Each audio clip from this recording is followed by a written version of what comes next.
This is Tornado Talk, a weekly podcast about one of nature's most fascinating phenomenons. Share your tornado story online by email or call us toll-free 800-439-1570. That's 800-439-1570. Now, meteorologist Jennifer Naramore and Dan Holliday, Tornado Talk is on. When severe weather brews across the country, the nerve center of it all lies at the Storm Prediction Center in Norman, Oklahoma. Forecasters work around the clock to predict dangerous weather to provide advance notice to all of us. The Storm Prediction Center has one of the most popular websites in the world for anyone who follows weather closely, spc.noaa.gov.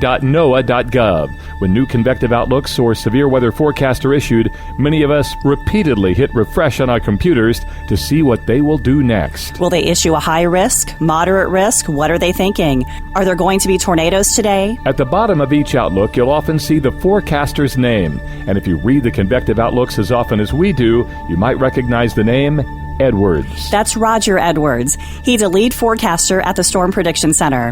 He loves weather, and most importantly, he's passionate about what he does in order to save lives. He was born and raised in Dallas. When Roger was 3, he was asked what he wanted to do when he grew up. He told his parents he wanted to be in a hurricane. At 6, he told everyone he wanted to be a tornado meteorologist. Throughout his teenage years, he compiled thousands of note cards with information about each tornado and its history. Roger began his career as a research aide and storm intercept field coordinator at the National Severe Storms Laboratory while in undergraduate and graduate school at the University of Oklahoma. That led him to become a meteorologist at the National Hurricane Center, and since 1993, Roger has been with the Severe Local Storms Unit, which is now known as the Storm Prediction Center. We wanted to know more about Roger, specifically the 10 biggest tornado events that influenced he and his career. Roger Edwards joins us from the Storm Prediction Center in Norman, Oklahoma. How did he come up with the list of the top 10 tornadoes? Well, of course, I derived this list from a mix of tornadoes that I've observed, tornadoes that I've read about, studied, and or were influential as a kid. Number 10. The El Reno, Oklahoma tornado on May 31st, 2013. I have a love-hate relationship with that one. It's not necessarily a favorite, if you want to put favorite as a term that's taken literally. But in terms of influence, it's absolutely among the most meaningful. So the reason for that is because even though I couldn't chase due to work, I don't have any regrets given how large and messy and behaviorally unstable that tornado was. It was influential professionally and personally in that it killed 2 friends of mine, Tim Samaras and Carl Young, as well as Tim's son Paul. And it nearly claimed a few others. There were a few other chasers I knew who were very close to the edge of it, may even been inside of it, and just got very lucky that they didn't get hit with subvortices like Tim and Carl and Paul did. This thing is southwest of El Reno. It looks like to me it's moving. It's going to affect probably south of I-40, about 3 miles right now. And it's not really moving that much. It's not moving that much. It's on the field. It's in the field right in front of us. You guys, Dave and Val, you're not in a good position. You guys listen to me. You're not in a good position. This thing is very, very close to you. You don't need to get that close. You're in the circulation. I'm telling you. It's not moving, though. Well, let me tell you. You may think it's not moving, but it is moving.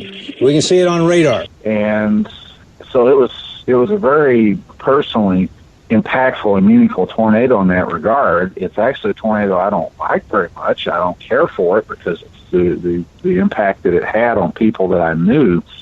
But it was very meaningful and influential, so I included it at the bottom of the top 10 list for that reason. And there's been some good that's come out of it. The El Reno Survey Project, which you might have heard of, that is led by Anton Simon, they just published a preprint version of the documentation of that in the online bulletin of the American Meteorological Society. It hasn't gone through tech editing yet, but it is there. It shows that that's the most thoroughly documented tornado visually in history because they time-synced numerous videos of that event from different angles based on lightning flashes, which can be synced down to fractions of a second. So it's a very, very neat project. ElRenoSurvey.net or Google it online for information on that. But that event taught lessons, a lot of lessons, meteorologically, as far as observing strategy, as far as the notion of respecting tornadoes, especially on days when storms can be slow-moving or erratic and have unpredictable storm scale processes that can kick tornadoes different directions. It taught lessons. I don't know that a lot of chasers are learning those lessons necessarily based on some of the extreme, insane behavior I've been seeing on video, but I just hope that enough have learned it to reduce the potential for more casualties, such as what happened there. Roger Edwards ranks the El Reno, Oklahoma tornado from 2013 at number 10. And at number 9, another Oklahoma tornado we all remember. Number 9. If you are close to the Chickasha area, you should be in your storm shelters at this time. Find yourself a good interior room to hide. The Chickasha, Oklahoma tornado on May 3rd of 1999, that was an amazing day. And not only was it a very large and strong tornado near Chickasha, but it also had a satellite tornado. And that satellite tornado formed to the north and northeast and then buzzed around the west and southwest sides and then followed the tornado. Rich Thompson and I were able to document that on video and with slide film. And this was a very wild event. We were able to witness it from a safe distance to the southeast on a hill and just watch the process happen. And I'd never seen a satellite tornado occur before that, much less two at once. And that launched an interest in me in satellite tornadoes, studying when and why they occur, and also just the curiosity of the physical processes behind it, because they're so poorly studied and so poorly known. Most modeling studies, numerical simulations, simulate a tornado vortex or a mesocyclone or a supercell, but they don't include satellite vortices. And I'd like to see that happen. I don't think it has happened yet, or if it has, it's been almost by accident.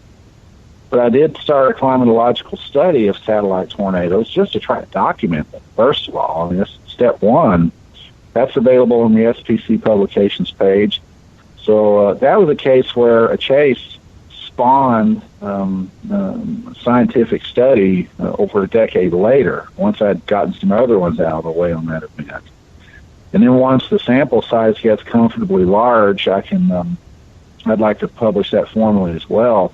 But in the meantime, if chasers are listening, other folks have any information on satellite tornadoes that are not in that study that's on the SPC publication site, please email me at work, roger.edwards@noaa.gov, the documentation of satellite tornadoes, and I gleefully acknowledge the contribution and would be glad to include those in the list. Roger ranks the Chickasha tornado from 1999 at number 9. What rates at number 8 occurred more than 30 years earlier. Number 8. The date, April 11, Palm Sunday. At the U.S. Weather Bureau in Indianapolis, radar observers were keeping anxious watch on storm cells bearing down on the central Midwest. During the preceding hours, a warm, moist front had been rolling northeastward from the Gulf states. Its path would soon collide with a fast-moving cold front coming from the west. Nature gathering its forces for still another unending assault on man and man-made things. Thunderstorms began to form along the colliding boundaries of the two gigantic air masses. These conditions were being watched closely by the Weather Bureau's Severe Storm Forecasting Center at Kansas City, where a 24-hour watch is kept for weather conditions that might produce violent storms, particularly storms that might spawn tornadoes. Towering thunderheads lowered their deadly funnels onto the ground in southern LaPorte County. Heading on a northeasterly course, the twisters smashed into the communities of Kuntz Lake, La Paz, Lakeville, Wyatt, Dunlap, Shipshewana, and then crossed the state line into Michigan. Number 8, this one I didn't see, obviously. This was before my time. I wasn't born yet, but it was a picture that influenced me a lot as a kid. Was the Dunlap, Indiana double funnel from Palm Sunday, 1965. That was Paul Huffman's photo for the Elkhart Truth. And just to see a bizarre event like that, where two very intense, violent tornadic vortices were in such close proximity and just happened to arch over that roadway, that struck me. It was an image that burned into my mind from the time I first saw it, probably at about age 6 or 7 or 8, after I'd already gotten interested in tornadoes, and it's still there now. A lot of chasers, even today, marvel at that image. And of course, like me, they were born long after that happened. Interestingly, about 40 years later, in 2005, as part of an office visit to the North Webster NWS forecast office, the person who was the WCM there at the time drove me down that highway, and I didn't fully realize we were taking that route. We were going northwestward, and I just got this sense that I'd been there before, that the place was familiar. And we went over a gentle rise, and we're going down the road in a snow squall of all things, in a completely different environment than what that tornado was in. And I yelled, "Stop. This is it. This is the place." Never been there before in my life. As it turns out, there's still a billboard on the right side of the road. There's still railroad tracks off to the right. The road's 4-lane with a center turn lane now, and there's a Lowe's on the left side. But the general lay of the land told me that this was the spot where Paul Huffman took the photo. And so he pulled over. I got out of the vehicle, standing in a lake effect snow squall from Lake Michigan, and walking back and forth in the road. There wasn't much traffic, and just walking up and down, back and forth, triangulating the spot, and then stood in the road. Like I said, there was no traffic in the spot where he took that photo, and I was able to just dead reckon it out of the features that were in the picture from 40 years before. So that was an amazing experience. Very influential there. The Dunlap, Indiana double funnel is number 8 on Roger Edwards from the Storm Prediction Center's list of his most influential tornadoes.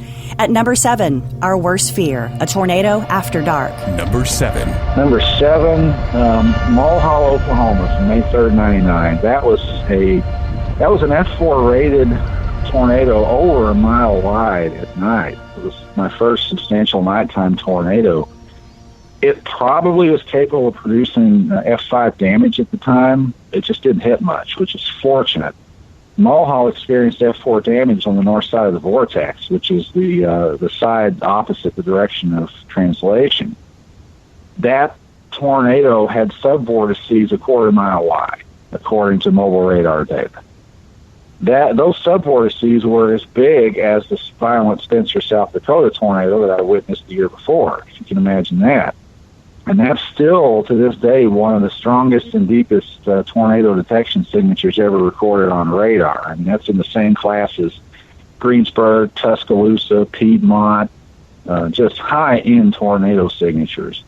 And it was bigger than the Bridge Creek tornado earlier that day, the F5, and it may have even been stronger. Again, it just didn't hit much. A very long path length. Fortunately, we witnessed that from mostly from the southwest to the south at a safe distance. The tornado was so big that we could only see one side or the other illuminated by lightning. We would see one edge, and we'd see the other edge, then one edge, then the other edge.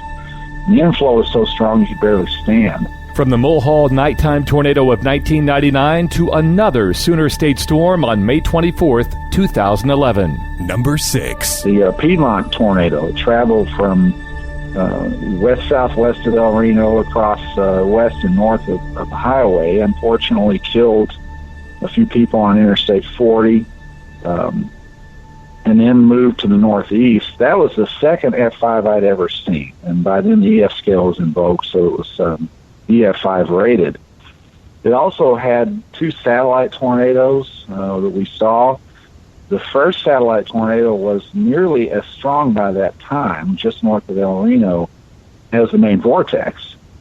The 2 vortices physically merged, and that was actually documented in a recent paper that Mike French, Pat Skinner, Lou Wicker and Howie Bluestein wrote, and that was published in Monthly Weather Review. I contributed some of the photos of the merger process. By the time I first saw it, I saw two vortices that I thought were actually subvortices of one larger tornadic circulation. I didn't realize at the time that one was satellite of the other, and that the main tornado and the satellite were actually physically merging. Their vorticity fields were blending together on mobile radar. And it was distant, it was fuzzy.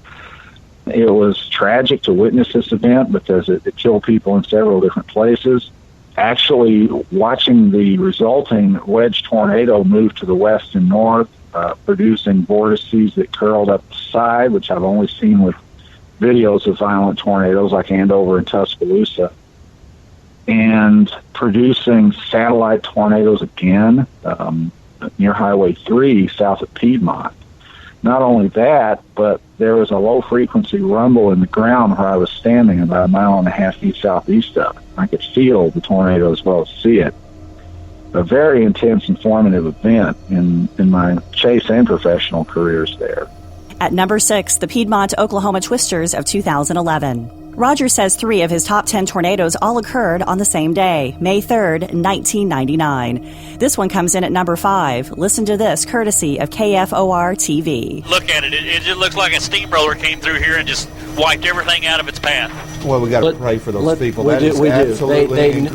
They need everybody. They need our help. If you are in your home right now, watching this away from the storm, say a prayer for the folks that were in this area. Number 5. Bridge Creek, Oklahoma tornado on May 3rd of 99. That was actually the first F5 I'd ever witnessed. It was a steady state, long track, violent wedge tornado. The first I'd ever seen, obviously. Again, this was from a safe distance and probably too much of a distance. The contrast wasn't great to the southeast.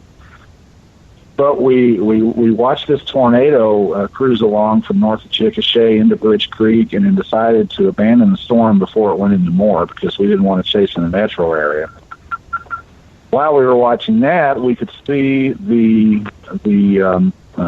supercell to the west near Fort Cobb produced a tornado 38 miles away. So we were watching a tornado from 38 miles away to the west, while we were watching the Bridge Creek wedge to the northwest. And that was a crazy experience, seeing tornadoes from 2 different supercells at once.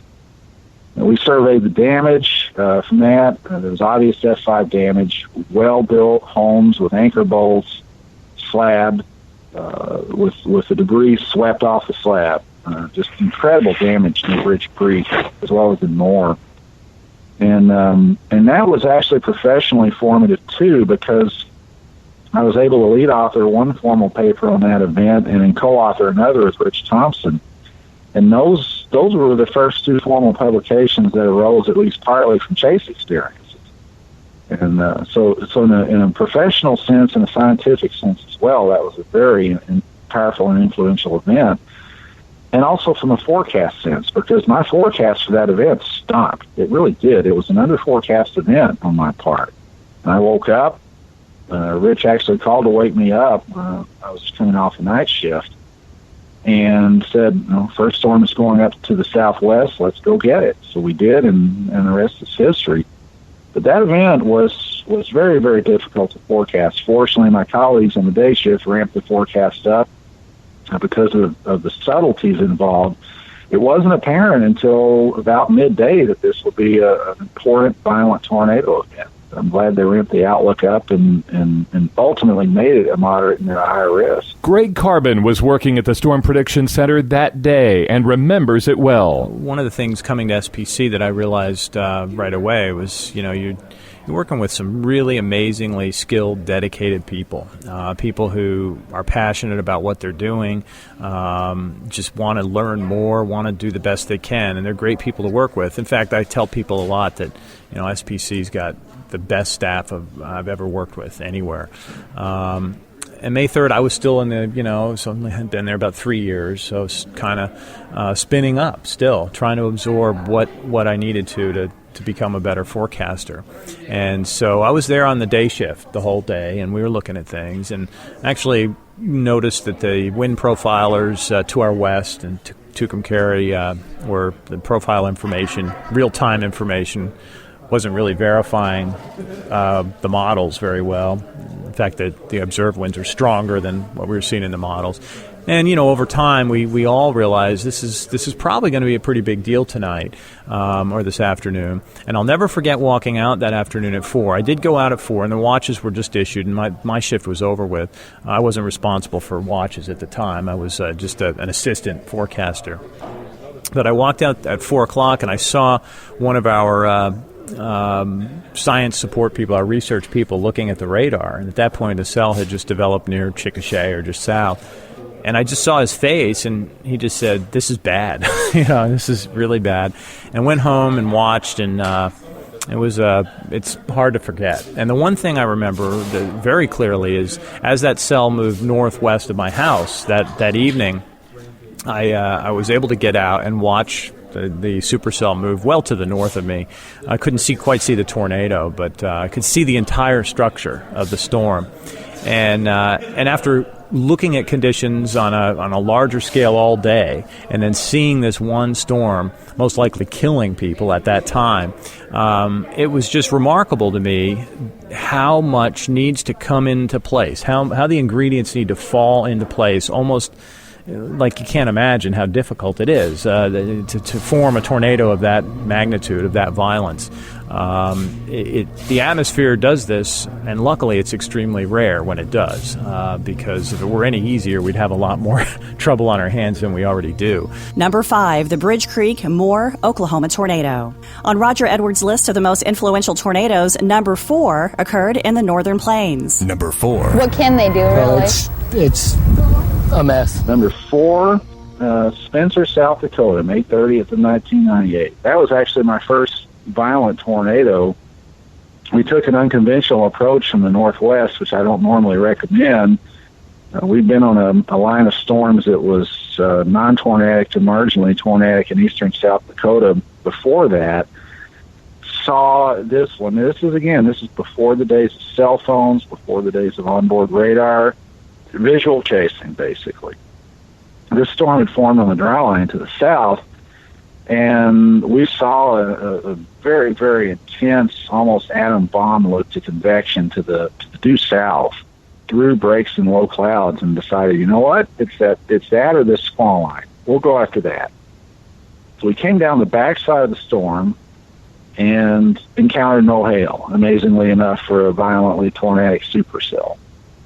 And then crept in behind it, and as we were doing so, through the rain to our south, first saw the big tornado across the road to our south, continued to come in behind it, and then watch it move east-southeast with a view across the lake, the glacial lake.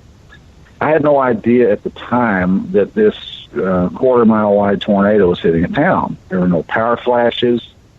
There was no evidence in terms of large debris that we could see from that distance, about 2 to 3 miles, that was going on. And that was because the tornado had cut the power out to the town before it got there. So there were no power flashes at all. And the condensation funnel at that point was engulfing any evidence of large debris. Then the rain wrapped around and we couldn't see it anymore. It's a very brief intercept, but it was my first violent tornado. Unfortunately, it killed 6 people in Spencer. We did the ground survey the next day. We helped out the NWS in Sioux Falls to do that survey and helped to rate the tornado. It ended up being rated an F4. There are a lot of very uncommon and unconventional damage indicators in that, from a water tower to a fire station, as well as a lot of construction that was old and not very well built. So it was a difficult tornado to rate.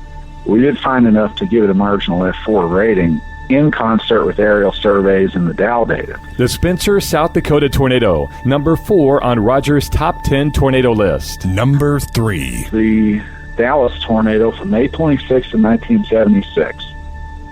It was only, and I say only, an F2, but it was the first tornado I saw in person.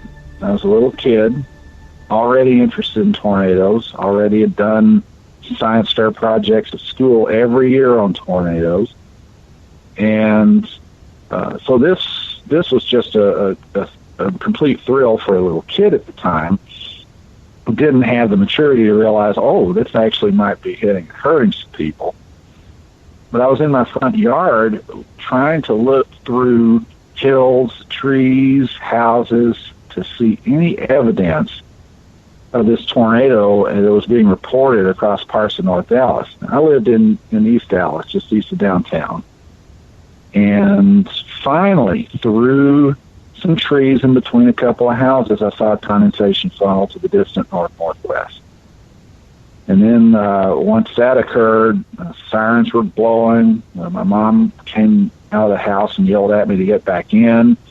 I committed an act of egregious parental disobedience and instead ran half a block down to a major north-south artery that allowed a clearing that I could look to the north.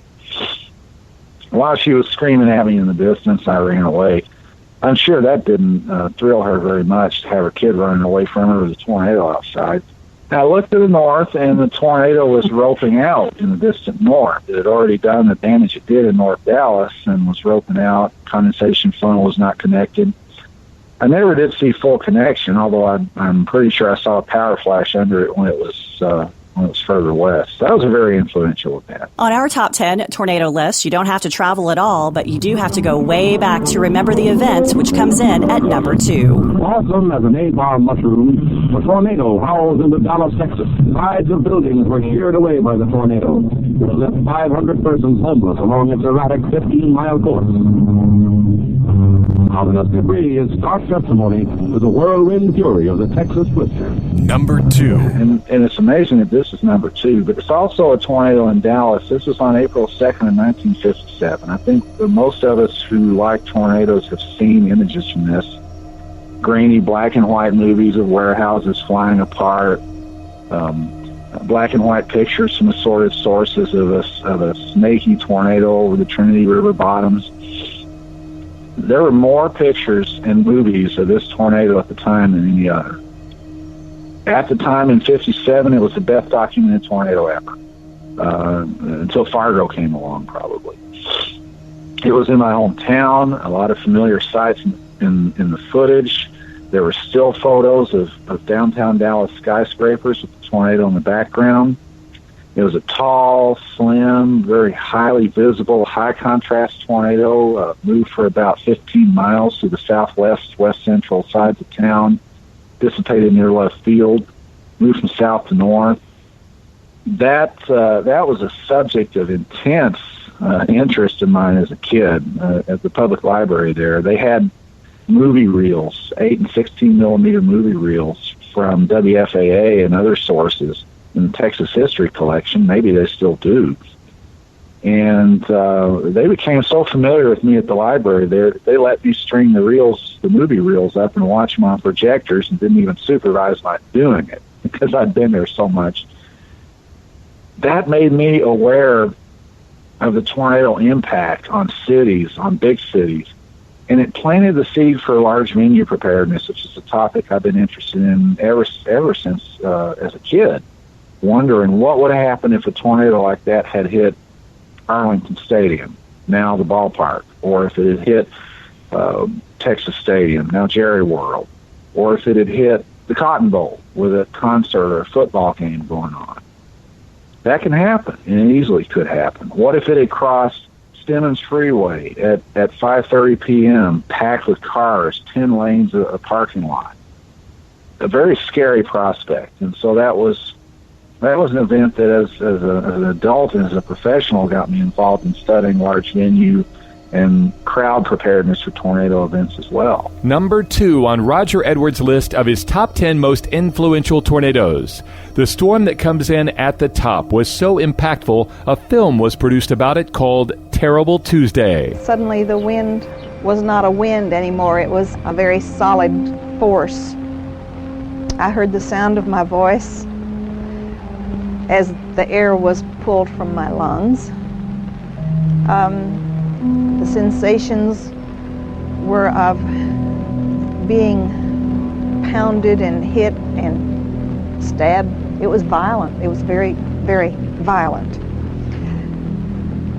And my intention at that time was not so much to live as it was to be able to endure whatever I had to endure until the end, whatever that was going to be. Number 1. Anyone in the sound of my voice, there is a tornado on the ground near the Sykes Center area in Wichita Falls. Please take cover. GPO. Where's GPO? Okay, that thing looks like it's moving directly east. It's on the north side, still on the ground. Mr. Brady, go ahead. Golly, I'll tell you what, they've got a bad one up there. Number 1 was the Wichita Falls, Texas tornado, April 10th of 1979. We've probably all seen pictures of it. High contrast, violent, 1.5 mile wide wedge tornado, plowed through town. Did an enormous amount of F4 damage. Some people say it was probably an F5. There was so much rubble and so much damage that it was hard to determine what debris came from what property. And it was just all strewn and piled up in parts of town. Unfortunately, that tornado did kill over 40 people, and it crossed US 287 and threw cars off the road, some of whom had left homes that were not hit in order to escape the tornado, tragically enough. The effect on me was not just the facts of the event, which were intense enough, the photos. The next day in the Dallas Times-Herald, and I was just a kid at the time, but the next day there was a full-page spread on the tornado, and at the top center of the page, all across the page, was Leon Houghton's famous photo of the wedge tornado with a small house in the foreground, very high contrast. I cut that picture out and put it on the wall opposite my bed so I could wake up and see it every day. And I did for years and years until I went off to college and the photo crumbled and I lost it. But that spawned a desire, an intense desire, to learn to forecast tornadoes and to try to prevent that kind of tragedy and help people to prepare for tornadoes. Basically, that tornado, more than any other, was responsible for my career and my intense interest, even though I liked tornadoes before that. But that also spawned a desire to observe and photograph them. So I thought, that's just amazing that a tornado can be that huge and that well-defined and that high contrast and look that impressive. And, of course, the irony of that is I've seen probably 2 of those my whole career that were that big and that intense and yet that photogenic. It's rare to be able to do so, especially when you have a job and a life and you can't chase every single event. But that was probably the most informative as well as formative event for me was the Wichita Falls tornado of April 10th, 79. Even though it didn't happen where I was, it was close by. I could see the anvil from that storm off to the northwest. I knew what was going on. The local TV meteorologist was on the 6 p.m. news and afterwards announcing the warnings for Wichita Falls for viewers who could pick that station up that far. And so that was probably the biggest and most meaningful tornado event in my life, even though it was one I never did see. So there's my top 10 list. Next on Tornado Talk, the 50th anniversary of one of the most deadly tornadoes in Kansas history. One of the many people searching for belongings through the debris of what was their homes is Mrs. Carol Jarvis, who lives near 29th and Gage. Mrs. Jarvis, have you been able to find most of your personal belongings? Yes, most of it, except for the living room furniture. We haven't been able to find any of that. You mean it literally blew away? Yes, I guess so. We talked to a storm survivor and relived the day of the Topeka tornado, June 8th, 1966. This has been Tornado Talk, powered by thestormreport.com.